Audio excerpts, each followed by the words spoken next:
So I've been a realtor since 2009. I did not get into the market at a great time to jump into real estate, of course, if you remember what was going on back at that time. But when my daughter was turning 7, so that would have been 5, 6, 7, 8, 9, 10, 2011. So I was still pretty new, like just starting to make it in real estate. I surprised her with a trip to Disney, and she had no idea we were even going on vacation. For those of you who have known me a long time, you might have heard parts of this story, but I figured I would share it now since I'm about to do something very similar with my son. So my daughter was just about to turn 7. It was really the first time in many years, like since she was a baby, that I was able to afford a real vacation, like to actually fly and go somewhere. Again, I was, brand new in real estate, struggling to make it, right? So I rented a condo in Orlando off property. Like there was no way we could afford to stay on property. A 3-bedroom condo in the neighborhood we now own a house in, Windsor Hills, right outside of Disney. And I remember it was $900 for the week. And my parents, who lived near Clearwater at the time, they picked us up. They were going to pick us up at the airport. We were going to stay there. My brother, Uncle Awesome, Uncle Adam, he was flying in to surprise Emily too. Like it had been a really hard stretch of years. I had a difficult divorce. I was a single mom, new in real estate, like trying to pay the bills, all of that. So I decided that I was going to surprise Emily with this vacation. We love Disney. And I was like, okay, we're going to do it right. We had 7-day passes.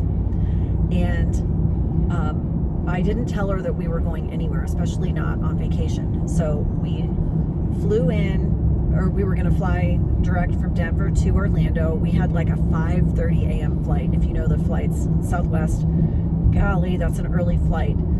But flying with kids, like it's so much easier to fly direct. We were excited to get there. So we ended up staying the night in Denver the night before the flight, just to make it a little easier with the logistics.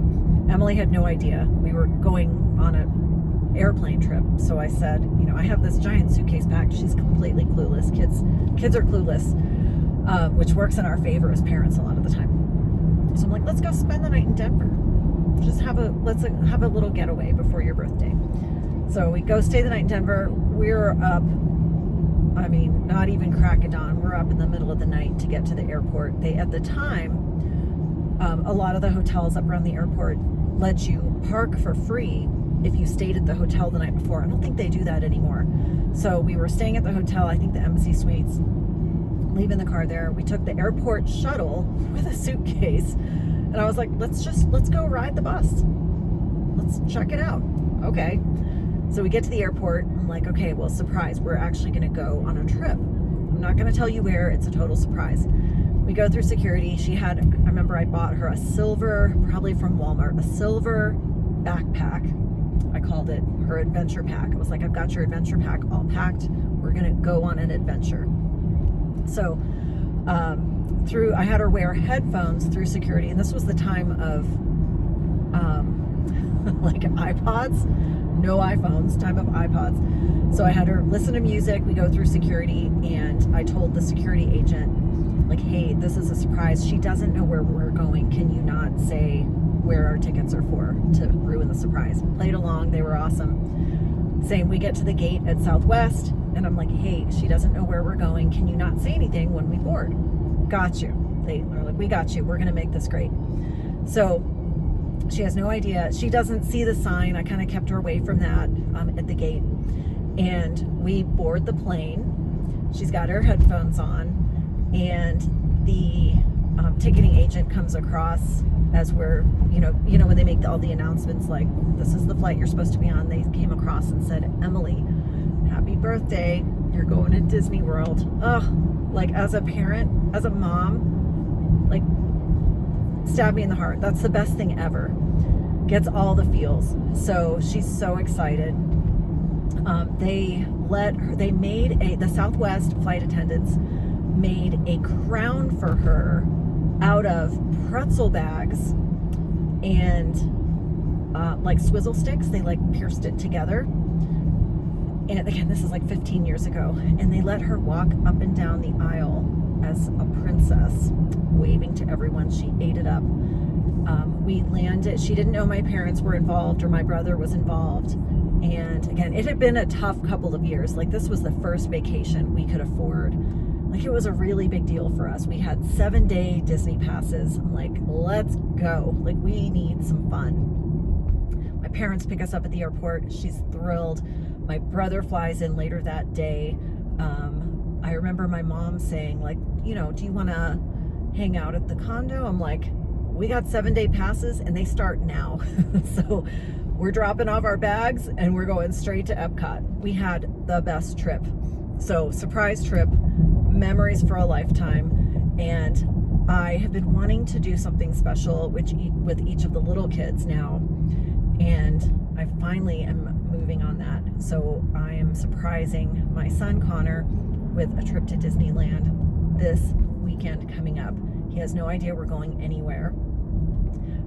We have a 5 or 6 o'clock in the morning flight out of Colorado Springs. And I'm basically gonna wake him up at 3:15 in the morning, 3:30 in the morning, like, hey buddy, bags are packed. We're going to Disneyland, let's go. And I know it'll mean a lot to him to get that special time. Bonus, we're connecting through Phoenix. And as I was booking everything, I called Emily up, my oldest, and said, hey, are you in? Can you get away for the weekend? And so she's gonna meet us at the gate in Phoenix and hop on our flight. It's just gonna be epic. I'm so excited. 3 days to run and play, let loose a little bit, kind of recharge a little bit, fill my bucket for sure, and really make some memories.